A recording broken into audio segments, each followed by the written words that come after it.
tous ceux qui n'ont pas de place encore l'apprennent. Juste pour dire au nom de vous tous, à Eric Rohmer, je lui ai déjà dit, mais combien on est ravis de l'accueillir, surtout étant donné la rareté des apparitions de ce type. Je crois que la dernière en date, c'était à la Cinémathèque il y a quelques années, on l'évoquait. Donc le remercier très chaleureusement du temps qu'il veut bien nous donner, vous donner. Je vais lui passer la parole tout de suite. Pour une séance qui va commencer peut-être par 1 heure, on fera une petite pause au bout d'1 heure, et puis Eric Rohmer décidera ensuite de la suite des opérations. Mais disons qu'on va agir comme ça avec une première séquence d'1 heure. Peut-être Carole voulait ajouter un petit mot. Juste une phrase, dire aux élèves que la demande que j'avais faite grâce à Françoise Etchegaray, qui a vraiment été la cheville ouvrière de cette rencontre, que j'avais adressée à Eric Rohmer, c'était de vous parler de la façon dont l'économie de ses récits et l'économie budgétaire s'organisaient dans son cinéma, parce que je crois qu'on a tous beaucoup à apprendre de cela du cinéma d'Eric Rohmer.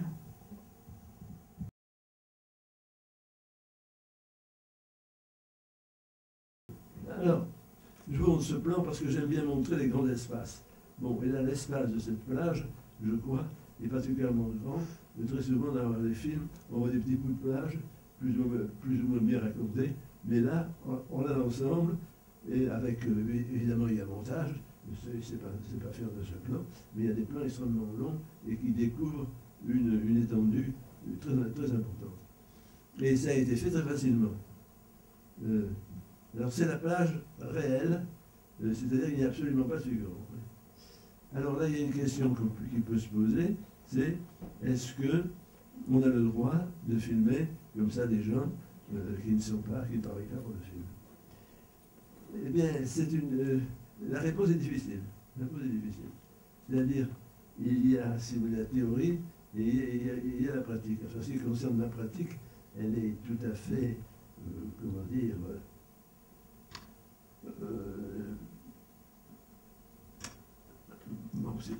elle est respectueuse de tout ce qu'on peut appeler les lois et les coutumes. Mais, disons, j'ai pu la pratiquer, et je vous montrerai d'autres exemples, alors tout le temps, sans aucune difficulté et sans aucune plainte de quiconque.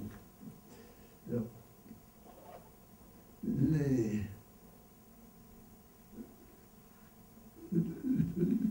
ici, là, la seule chose que j'ai faite, si vous voulez, c'est qu'au tout début, on voit une femme qui est allongée sur le sable et qui a passé une découverte. Oui. Bon. Et je lui ai demandé, madame, est-ce que ça vous gêne que vous soyez sur l'image? Elle me dit, oh, pas du tout. Alors, dans ce cas-là, bon, j'ai foncé. Quand les autres personnes, elles sont loin et elles sont correctement habillées, par conséquent, de ce point de vue, elles ne peuvent pas se plaindre.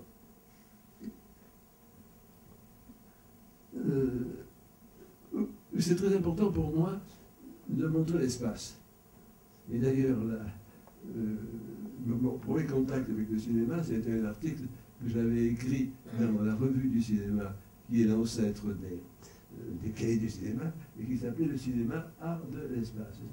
Et je ne peux pas faire de critique au cinéma actuel, mais enfin je trouve que très souvent l'espace est moins bien rendu qu'il n'est dans les films anciens. Et j'aime bien qu'on s'oriente par rapport à l'espace, qu'on sache où on est, quand un personnage est isolé dans le champ, on sache où il a sa place dans l'espace. D'ailleurs, nous avons fait, François, vous avez fait un petit film sur le tournage de ce film. Alors, où filmait-on? Où était placée la caméra? Eh bien, c'est très difficile de vous le dire. Pour moi, je ne me souviens même plus. Elle était placée de telle façon que personne ne l'a remarqué.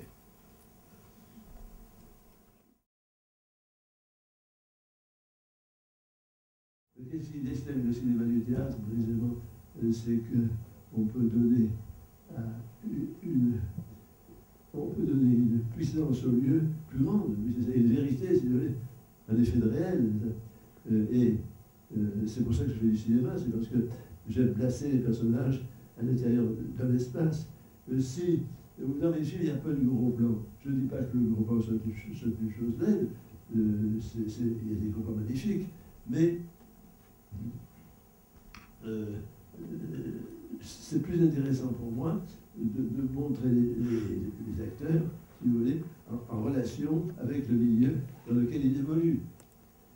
C'est pourquoi j'emploie, mais je peux vous dire aussi, c'est pourquoi j'emploie l'écran traditionnel de 1,33, ou autrement dit 4 tiers.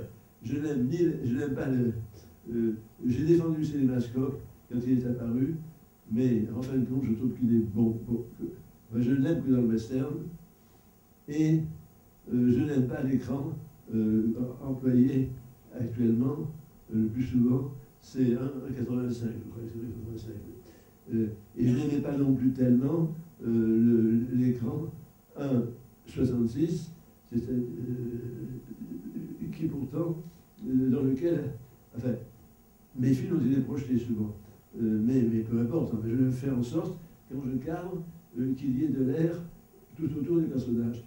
Le plan que j'aime bien, est fréquent dans mon film, et qu'on ne voit plus dans le cinéma actuel, c'est ce qu'on appelait le plan rapproché. C'est-à-dire le personnage en buste. Enfin, lorsqu'il est assis, si vous voulez, ça va jusqu'à la ceinture. Parce que si on montre des genoux, il y a des effets perspectives qui est délicat. Mais il faut être au plus loin. Et ce qui est intéressant, ce que j'aime également, c'est que les personnages jouent avec leurs mains. Là, je ne vous ai pas montré des plans de ce genre, mais enfin, il y a énormément de moments où la main du personnage est très importante. Et à ce moment-là, je n'aime pas dire à l'acteur, relevez un peu votre main, parce que ce n'est pas naturel. Il faut que la main soit placée comme elle est normalement. Et c'est pourquoi le plan de 1,33 est beaucoup plus approprié. Alors, c'est mon idée à moi, c'est mon goût.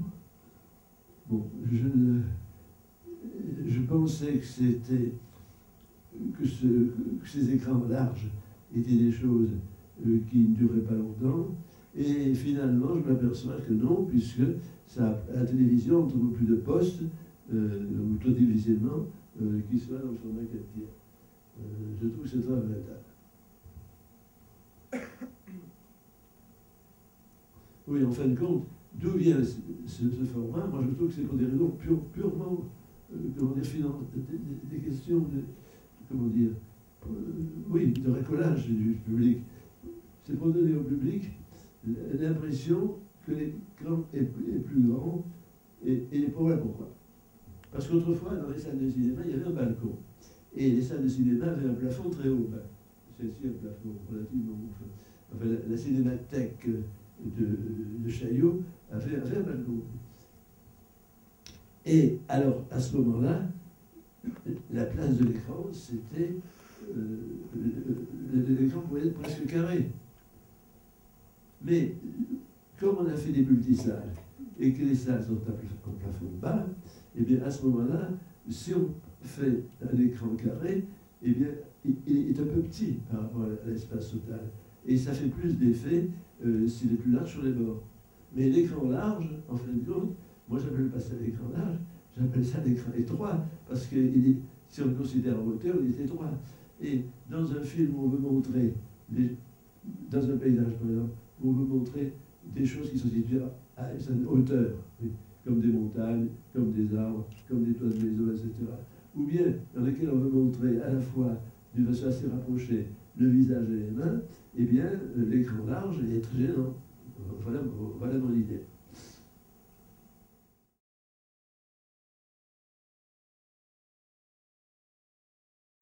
Oui, le thème de la foule est un thème qui remonte au début du cinéma, puisqu'on commence par le trouver chez Lumière. Mais c'est une foule en général qui n'est pas très dense. Vous avez ensuite des foules dans les films de fiction, aussi bien aux États-Unis, avec Griffith en particulier, dans l'intolérance, c'est ça, ou bien avec Einstein dans ses films révolutionnaires, dans Octobre en particulier, etc. Mais au moment du parlant, mais également, il y a, je peux citer un film qui est dans le titre de la foule, il est King Vidor. Mais au moment du parlant, eh bien, ce motif a disparu. Et il me semble même que quand la nouvelle vague a dit « nous allons descendre dans la rue », on ne montre pas tellement la foule. Je pense que le film où l'on voit le plus la foule, c'est le Signe du Lion que j'ai tourné moi-même, mais on ne le voit pas, on ne voit pas de foule, c'est pas à ma connaissance, dans les Cassancourt. On ne voit pas, on voit très peu à Boutsour. À Boutsour, on voit tout de même une promenade sur les Champs-Élysées, mais Godard a eu une difficulté avec la censure, parce qu'il montrait pendant le trajet de Belmondo et de Gilles Sibert sur les Champs-Élysées, on voyait le cortège je crois que c'était Eisenhower, d'un président américain qui visitait Paris. Et la censure a demandé de supprimer, parce qu'on ne voulait pas qu'on tourne dans un film de fiction une personnalité. Et moi, en revanche, j'ai plus de chance, dans un film qui fait partie de Paris vu par, et qui s'appelle La place de l'Étoile, on voit le général de Gaulle qui passe. Mais comme c'était, je pense à ce moment-là, comme ce n'était pas une personnalité étrangère, enfin, on a trouvé que c'était possible. C'est comme ça. Oui, alors il faut une grande discrétion. Est-ce que vous avez le petit carnet?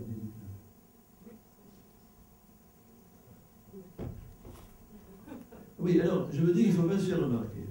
Il ne faut pas bouger. J'ai gardé un très bon souvenir en ce moment, parce qu'on a répété plusieurs fois, plusieurs jours de suite, pour bien répéter tout ça. Et alors, la difficulté, c'est que ça change au champ d'arrêt. Les nuisances, si vous voulez, ne sont pas les mêmes tous les jours. Parfois, il y a des musiciens. À la fin, on a été gêné par quelque chose qu'on n'attendait pas. C'était une troupe d'enfants qui venaient regarder les fontaines parce que c'était la veille des vacances et qui criaient beaucoup. Mais en fin de compte, ils sont partis et débordé par un chien. Et on a rencontré un gamin américain qui était là, qui avait l'air d'avoir un peu bu, quand même beaucoup, et qui voulait nous montrer, nous disait qu'on ne savait pas filmer. Ça m'est arrivé 2 ou 3 fois. Quand je filmais pour répéter, au début je filmais avec un petit appareil en Super 8, et ensuite en vidéo. Mais il y avait des gens qui venaient me dire « Ah, vous savez, vous devez me donner des leçons de cinéma, c'est pas drôle. » Alors, comment je fais oui, il y a quelque chose il y a des choses qui attirent le regard, il y a le clap. Donc, eh bien, j'ai supprimé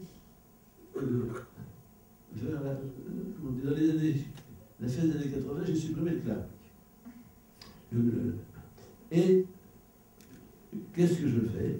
J'ai un petit carnet sur lequel j'écris les numéros. D'abord, de toute façon, sur le clap, j'avais effacé les titres de films. Parce que les titres de films peuvent attirer les gens. Par exemple, il y en a un qui s'appelait L'ami de mon ami, et j'avais simplement écrit LAM. Et on me demandait qu'est-ce que c'est que ce film. Je dis, c'est Laboratoire d'analyse médicale. Et alors voilà comment je fais. J'écris. Alors d'abord, je mets les plans, pas selon l'ordre du découpage. Je le fais dans mes derniers films parce qu'à ce moment-là, j'ai on appelle ça machiniste, etc. C'est un peu bon. Mais ça ne sert à rien de les numéroter dans l'ordre du film, parce que je connais l'ordre des plans. Et on les numérote dans l'ordre du tournage.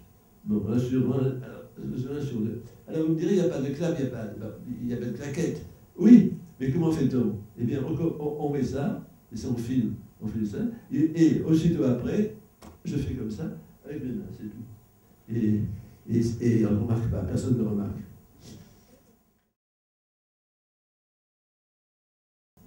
Je veux faire un film. Qu'est-ce qui se passe? Eh bien, d'abord, j'écris un scénario. Tous mes films sont tournés d'après mes scénarios. Les uns sont des scénarios originaux, d'autres sont inspirés par des œuvres littéraires. Ils ne sont pas très nombreux, mais enfin, il y a La Marquise d'O, il y a Perceval, mais La Marquise d'O, je l'avais, enfin, je l'ai traduite, mais enfin, je l'ai écrite même en allemand. Et puis en français, j'ai écrit dans les deux langues. Le Perceval, j'en ai fait une traduction en vers. Ensuite, il y a eu L'Anglaise et le Duc, qui est tiré d'un livre de mémoire d'une Anglaise, Grace Elliot. Et finalement, il y a l'Astrée, d'après Audrey Durfay, qui a également été adapté par moi. Bon, lorsque j'écris un scénario, je pense quand même, à la facilité du tournage. Par exemple, je m'arrange pour qu'il y ait une séquence entière par jour, et sans dépasser le nombre d'heures, parce qu'il y a très peu de dépassement dans les films journaliers, et il n'y a pas de dépassement en ce qui concerne le plan de travail. Enfin, et même en général, on est prêt un peu plus tôt, parce que je réserve quelques jours de sécurité qui ne sont pas utilisés, et on a fini un peu plus tôt, la plupart du temps, que ce qui est écrit sur le papier. Il ne faut pas qu'il y ait une séquence qui dure un jour et demi ou un jour et quart, parce qu'à ce moment-là, c'est très compliqué de changer de décor dans la journée. Je me suis aperçu, d'après les confidences de certains de mes acteurs, qu'à la télévision, eh bien, on peut changer on change souvent de séquence par jour. Bon, mais à ce moment-là, la télévision est une organisation que je n'ai pas, c'est ça, je ne peux pas, je n'ai pas les moyens. Bon. Alors,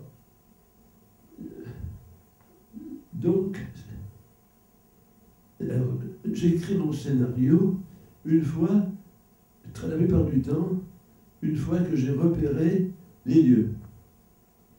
Il y a des films dans lesquels je ne peux pas repérer les lieux, et c'est plus compliqué. Par exemple, le dernier film, L'Astrée, d'une part, moi-même, je ne pouvais pas faire de repérage, parce qu'en général, c'est moi-même qui l'ai fait, et très souvent, je l'ai fait seul. Au début, j'étais tout seul, pour les Corbeaux, pour Manu Chémol et pour Jules Clerc. Il n'y avait personne d'autre que moi qui allait dans les lieux et qui mettait en contact avec les gens de l'endroit et qui préparait le tournage. D'autre part, à ce moment-là, surtout, je mettais mon point d'honneur à ce que le film, il n'y ait pas de dépenses, parce que nous abordons la question du coût du film, qu'il n'y ait pas de dépenses avant le tournage. Il n'y a eu aucune dépense avant le tournage pour du Chémol. Je sais que je suis passé à Clermont-Ferrand en rentrant de vacances dans Biarritz à Paris. C'est moi-même qui ai payé le voyage et l'hôtel. Et je n'ai même pas été remboursé. Pour la collection de c'est la même chose. Et pour le cœur, pareil. Il n'y a pas de dépenses particulières. Ensuite, j'ai créé une petite société de production qui s'appelle la compagnie Eric Romer, en abréviation CER. Et alors, les dépenses, qui sont minimes d'ailleurs, ont été imputées à cette société. Et en ce qui concerne l'Astrée, c'est François Chagaray qui est là, qui est allé faire des repérages pour voir les lieux qui pouvaient correspondre au film. Parce que lorsque les lieux sont fixés à l'avance, eh bien c'est très difficile de les trouver. C'est difficile de les trouver. D'abord, nous n'avons pas trouvé sur l'endroit que décrit Honoré Durfay, ce qui a fait qu'on a dû tourner dans un autre département et qu'on a été attaqué en dommages et intérêts. Finalement, nous avons gagné tout de même par le conseiller général de la Loire. Mais nous n'avons pas tourné dans la Loire, nous avons tourné dans la Lise. Et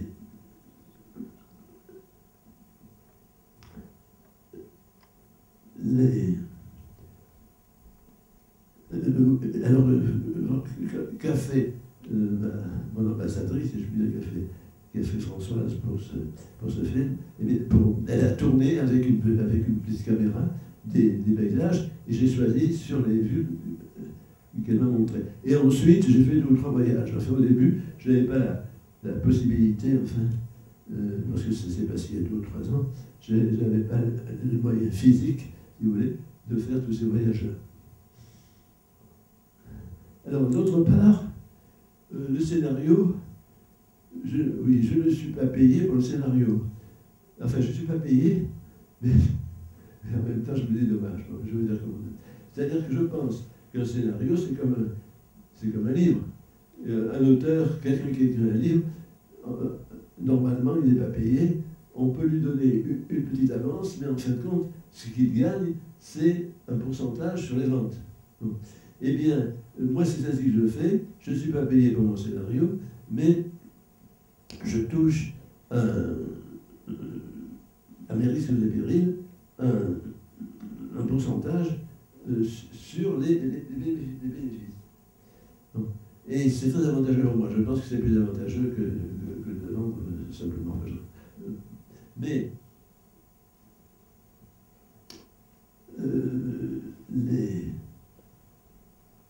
bon.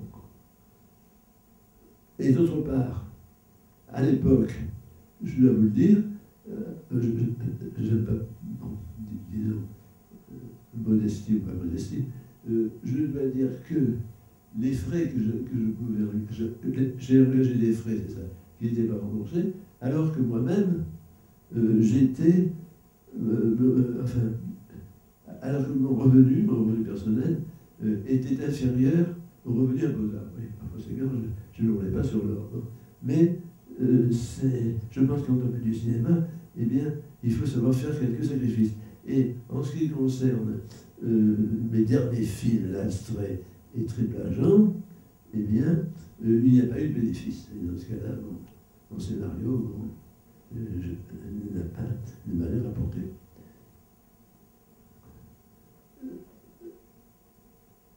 Oui, je pense qu'il faut également ne pas avoir la grosse tête quand on fait un film. Il faut rester très modeste et pour être écouté par votre... Enfin, dans mon équipe, je choisis des gens qui sont mes amis et qui me sont absolument fidèles et qui, comme je vous l'ai dit tout à l'heure, sont capables, à brûle pour point, comme ça, alors que normalement leur travail devait être terminé, eh bien, d'aller prendre des vues. Oui, alors là, je pourrais peut-être citer l'histoire de la pluie dans le... Comment ça s'appelle dans la fête de l'aviateur, oui, c'est ça. Un jour, on avait fini, l'aviateur, on tournait au but de Chaumont. Et on avait fini fini dans l'après-midi, un peu tard. Et puis on pensait qu'on pourrait se libérer. Et puis on est allé au restaurant en prenant comment dire, pour s'alimenter un tout petit peu, parce qu'on était affamés. Et bien, à ce moment-là, je mets le nez dehors et je vois que le temps se gâte. Et puis, je ne sais pas, je me suis dit, tiens, ce serait pas mal si il y avait si on pouvait filmer sur la pluie. Et alors, je suis rentré de nouveau au restaurant et j'ai dit à l'équipe, enfin, qui était comme... C'est une petite équipe d'ailleurs, parce que c'était en 16 mm, je leur ai dit, il va pleuvoir, profitons de la pluie. Et à ce moment-là, tout le monde m'a suivi, et on est tombé juste sur la pluie. Oui, je dois dire une chose, d'ailleurs, que j'ai oublié, là, je le dis tout de suite, c'est que dans le film, vous avez une scène qui précède celle-ci, dans laquelle le personnage qui est joué par Mathieu Carrière et qui est aviateur, dit, eh bien aujourd'hui il fera beau, mais sauf une petite pluie l'après-midi. Bon. Alors comment j'ai vu cette pluie? En réalité, c'est parce que cette séquence a été tournée après celle de la pluie, effectivement.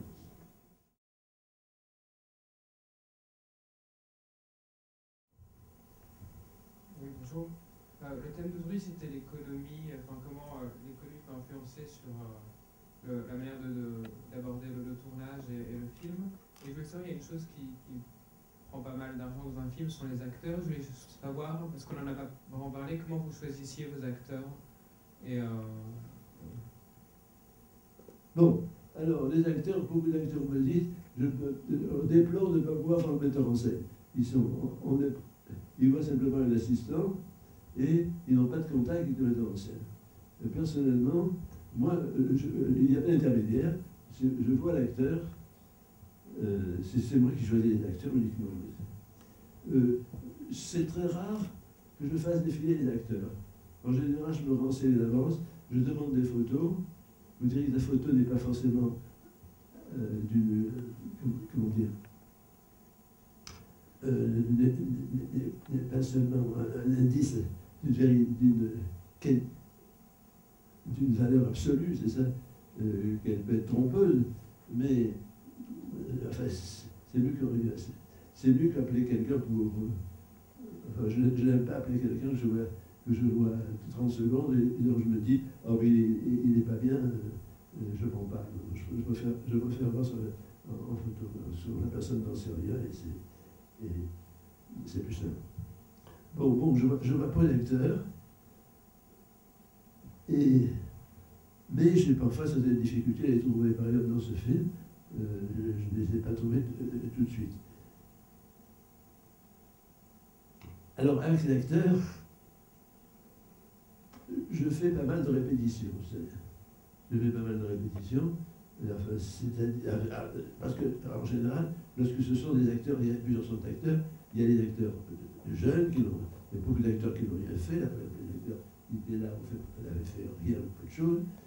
Et il y avait les acteurs chevronnés. Mais les acteurs chevronnés, d'ailleurs, sont souvent plus difficiles.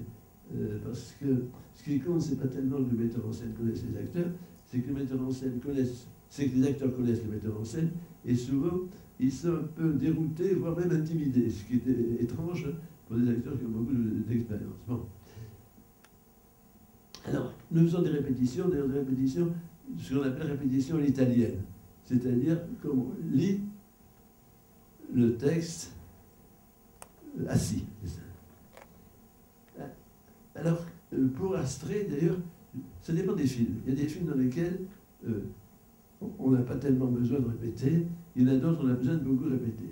En ce qui concerne l'Astrée, j'ai demandé aux acteurs une diction très particulière. D'abord, j'aime bien que le texte, pour moi le texte est important, et je n'aime pas que le texte soit balbutié, j'aime bien qu'il soit absolument perceptible. Alors là, on a bien que l'Astrée soit écrit en prose, j'avais fait lire à mes acteurs des vers de Corneille, avec les contemporains par exemple, ou même de Racine, avec qui est un peu postérieur. J'aime bien également que ce soit absolument distinct. Pour le film que nous avons vu Le Conte d'été, je me méfiais du bruit de la mer. Je savais que le bruit de la mer est difficilement filtrable et que il faut, quand on est au bord de la mer, eh bien, parler fort et lentement. Et j'avais vu des films où jouait l'acteur, un film où jouait l'acteur Melville Poupeau, qui a commencé très jeune d'ailleurs, qui a commencé à tourner quand il était enfant, où il n'était pas très compréhensible. Et alors, on a fait des répétitions, c'est-à-dire, j'ai ouvert ma fenêtre, j'ai mis sur une rue qui est très passante, il y a beaucoup de bruit, et même j'ai mis, à un certain moment même, la radio très fort, pour lui dire, voilà, le bruit de la mer, c'est un bruit qu'il faut dominer, et pour le dominer, il faut parler fort, mais pas seulement parler fort, il faut également bien articuler. Et d'ailleurs, l'articulation n'est pas incompatible avec le naturel. Voilà ce que j'ai fait. Je me suis aperçu également, récemment, parce que récemment j'ai fait des petits courts-métrages, disons pour me distraire, je me suis aperçu que les acteurs, quand on enseigne aux acteurs, je ne sais pas si c'est votre cas, enfin, c'est mon opinion que je donne, de parler vite. Les gens, dans mes films, parlent moins vite, j'ai l'impression, que dans les films ordinaires. Bon, ça, c'est mon goût, mais c'est parce que c'est moi-même qui ai écrit les dialogues. Enfin, je n'aime pas que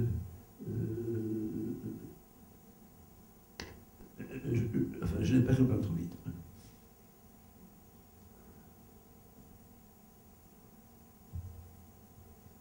Et j'aime bien également que les acteurs... Vous voyez des films qui sont improvisés, c'est-à-dire dans lesquels le texte n'est pas écrit plus ou moins.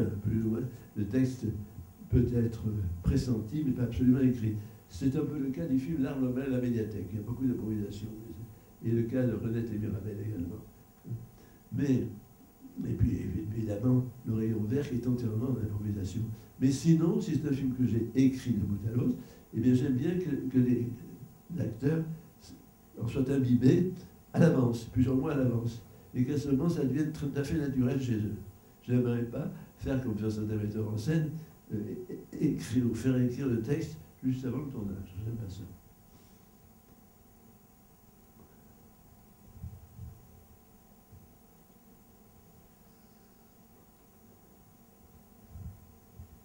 À quel moment vous faites votre découpage? À quel moment vous décidez que vous allez placer la caméra à tel endroit? Est-ce que dès le scénario, vous pensez en termes de cadre ou c'est sur le lieu du tournage? Et je me dis, je prépare très à l'avance, mais en même temps, il y a des choses que...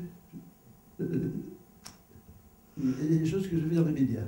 Oui. C'est-à-dire que, contrairement à d'autres metteurs en scène, je pense par exemple à mon ami Chabrol, qui m'a parlé de la télévision, je n'écris pas le découpage.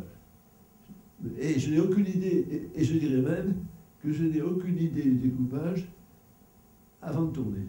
C'est au moment même où je vais tourner que les choses se mettent en ordre. Et très souvent d'ailleurs, je dis aux acteurs de répéter la scène, ça ne leur indique aucun découpage, et c'est en fonction de ce que font les acteurs que je décide. Donc, par exemple, le dernier plan d'Astrée, moi je ne peux pas la peine de le montrer, mais le dernier plan d'Astrée, je me suis dit, je vais laisser l'acteur choisir lui-même ce qu'il doit faire. Je ne lui donne aucune indication à l'avance. Et à ce moment-là, à ce moment-là, je lui dis tout simplement, mettez-vous là, ne dépassez pas cet intervalle, vous pouvez avancer, vous allez d'avant en arrière, et sur les côtés, vous avez des limites. Allez-y, et parlez, faites des d'autres textes. Eh bien, ils ont dit leur texte, et moi, je n'ai rien fait d'autre.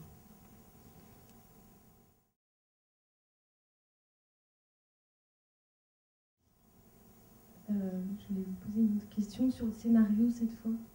Comment? Sur le scénario, pour savoir, donc vous laissez parfois une part à l'improvisation, mais parfois vos scénarios sont très écrits.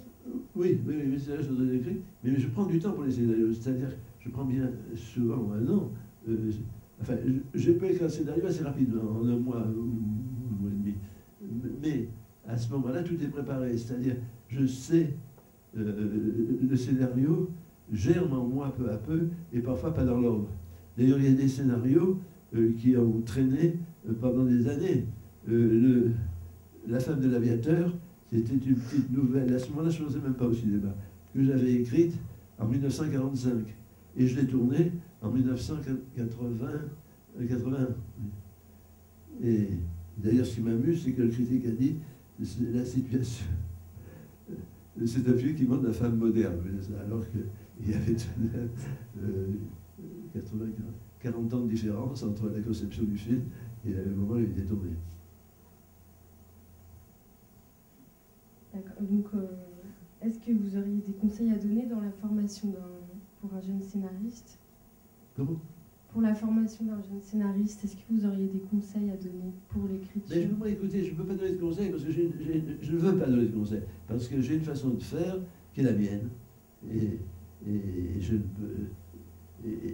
c'est normal qu'au cinéma, il y ait des façons différentes, surtout pour le scénario. Non, la seule chose, oui, par exemple, moi je dis que j'aime bien écrire mon texte à l'avance, dans certains cas, mais j'aime bien aussi improviser. Bon, ce sont deux choses tout à fait différentes. Eh bien, j'aime les deux.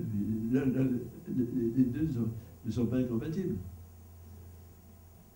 Non, enfin, ce que je peux dire, c'est qu'il faut quand même enfin, si on veut avoir un esprit d'économie, il ne faut pas faire des scénarios qui ne soient pas trop longs. On voit souvent des scénarios qui sont gros comme un dictionnaire. Oui. Et non, et on sait très bien, de toute façon, c'est fait pour des films de 4 heures et que le metteur en scène sera obligé de faire des grandes coupes. Donc par conséquent, je crois qu'il faut voir l'avance. Alors, mes scénarios, je les tape avec un moment, enfin, avant l'ordinateur, j'avais une machine et que j'ai employée tout le temps, et je les tape avec la même machine, sur le même papier, avec les mêmes intervalles, et ils font... Alors je considère qu'il y a en moyenne 1 minute et demie par page. C'est-à-dire que si le film a 60 pages, ça fait 90 minutes. Et comme je fais souvent des films d'1h45, eh bien à ce moment-là, le scénario a 70 pages.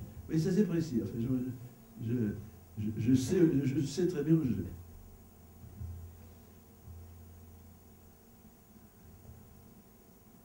Et puis, enfin, il y a des règles, mais ça, c'est les règles du scénario, c'est les règles de la dramaturgie, si vous voulez.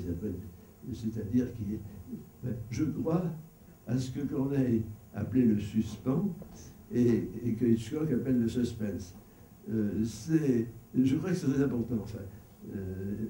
Et que c'est, évidemment, et que ce n'est pas superficiel, que ce n'est pas méprisable. Bon, effectivement, il y a une mode de l'anti-suspens, par exemple dans les films d'Antonioni, etc.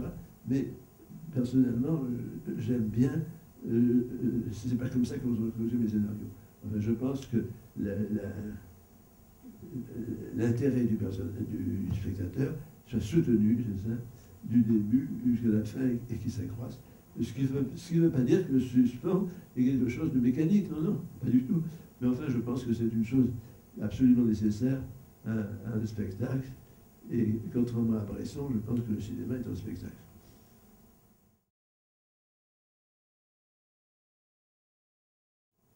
Je voulais vous poser une question à propos des effets spéciaux. Oui. Vous avez utilisé les effets spéciaux largement dans L'Anglaise et le Duc, mais aussi... Oui, mais je ne l'ai pas... oui. Et aussi dans Le Rayon Vert. Et je voulais savoir dans quel état d'esprit vous avez utilisé les effets spéciaux à ce moment-là. Le numérique... Bon, Le Rayon Vert, en principe, je ne voulais pas faire d'effets spéciaux. Mais j'ai pas... Il est ici. Je n'ai pas réussi... C'est très difficile. Ah ben, j'ai vu Le Rayon Vert 7 fois dans ma vie, parce que j'avais la chance... de passer les vacances chez mes beaux-parents qui avaient une villa où on voyait la mer. Bon. Et bon, donc je connais bien Le Rayon Vert. Mais il faut que le ciel soit absolument pur. Et en général, ça n'arrive que lorsque il y a eu un orage précédemment, à ce moment-là. Sinon, le ciel est trop beau. Alors, donc, on l'a truqué, c'est ça. On a dû le truquer. Mais on a réussi à le truquer vraiment que pour le DVD, d'ailleurs, parce que en film, je ne crois pas que ça a été fait de façon aussi parce qu'on peut tout faire en vidéo. Oui, alors, dans L'Anglaise et le Duc, c'est dommage que je n'ai pas pu montrer un plan de L'Anglaise et le Duc, parce que dans L'Anglaise et le Duc, il y a des foules extraordinaires. Mais à ce moment-là, au trucage, ça permet, avec 100 figurants, de donner l'impression qu'il y en a 1000. 100 000. Oui, mais je ne sais pas s'il y avait 100 000 personnes. Je ne sais pas, à cette époque, je ne sais pas. Bon. Enfin, il y a effectivement beaucoup de monde. Oui, il y avait plus de 1000, bien entendu. Alors, non, parce que dans L'Anglaise et le Duc, je ne voulais pas montrer... Lorsqu'on fait un film historique, en fait, comme on le faisait autrefois, ou bien on construit de grands décors, et ça coûte extrêmement cher, ou bien on prend des petits bouts. Et il y a quelque chose qui fait... pas sérieux, enfin. Non, ce qui m'intéressait dans un film sur la Révolution, c'est de montrer Paris, vraiment, de montrer la place de la Concorde dans lequel les révolutionnaires attaquaient les gardes suisses, de montrer les rives de la Seine, de montrer, enfin, tout ce Paris-là qui fait partie de l'histoire, et qui n'existe plus. Je voulais le montrer. Et c'est pourquoi, dès qu'on a de l'incrustation enfin, l'incrustation existait déjà, si on peut dire, mais elle n'avait pas c'était très cher, et il n'y avait pas, si vous voulez, elle n'était pas très, enfin, c'était pas très réussi. Mais lorsque l'incrustation a été vraiment mise au point et a été à ma disposition, et bien à ce moment-là, j'ai été extrêmement intéressé par ce procédé. Mais je remarque qu'on n'a pas employé tellement, aussi systématiquement que moi-même, dans les films historiques. Je ne sais pas. Cela dit, actuellement, je n'ai pas une grande connaissance, je ne vais pas au cinéma, et je ne sais pas. Je n'ai pas. C'est dommage.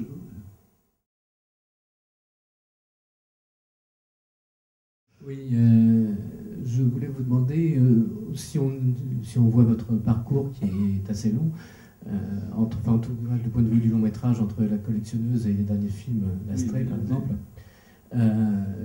pour moi il y a une constante dans la manière de filmer, mais aussi ce que je trouve, c'est que vous avez de plus en plus une grande maîtrise technique. Et je me demandais si cette maîtrise technique, elle n'était pas venue aussi, pas seulement par goût, mais aussi par le fait de l'économie de vos films, qui demande à bien prévoir les choses et à savoir ce qu'on peut faire avec les moyens que l'on a. C'est-à-dire, est-ce que vous ne pensez pas qu'un réalisateur doit s'intéresser à la technique pour savoir ce qu'il peut faire dans les conditions qu'on lui offre? Oui, enfin, il me semble que c'est la même des choses, mais ici, dans votre école, il y a tous les étudiants occupent tous les postes, ça fait connaître très bien la technique. Comment? Non, ben ça dépend.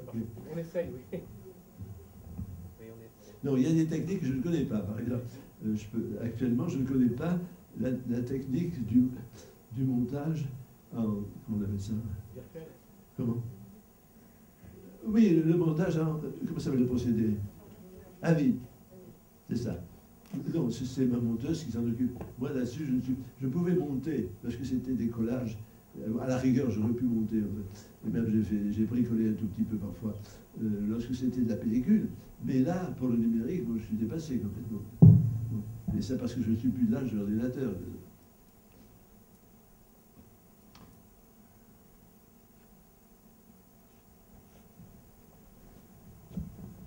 Mais enfin, je ne sais pas, enfin, la technique...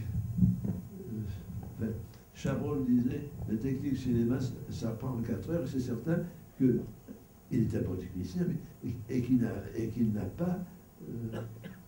qu'il est entré d'emblée dans le cinéma et dans le long métrage tout de suite, en fait, ça n'a rien fait avant.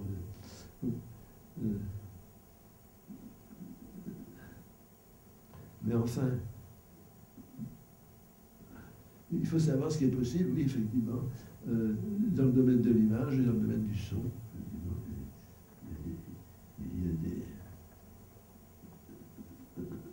Il y a des choses qu'on apprend.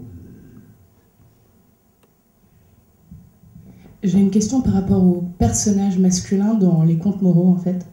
Et j'aurais aimé savoir un petit peu qu'est-ce qui avait été vos différentes sources d'inspiration par rapport à la création de ce ou de ces personnages. Voilà. Oui, mais enfin, écoutez, de toute façon, je suis venu pour parler de sujets assez limités, et je ne peux pas, dans ce cas-là, il faudrait plusieurs heures, plusieurs jours peut-être. Oui, en parler des personnages, non, je ne pense pas que je puisse parler des personnages. Aujourd'hui, c'est pas possible. Non. Non, eh bien, je crois que je vous remercie pour vos questions qui ont été très pertinentes, et je crois qu'il est temps de rentrer chez soi. Merci infiniment. C'est nous qui vous remercions.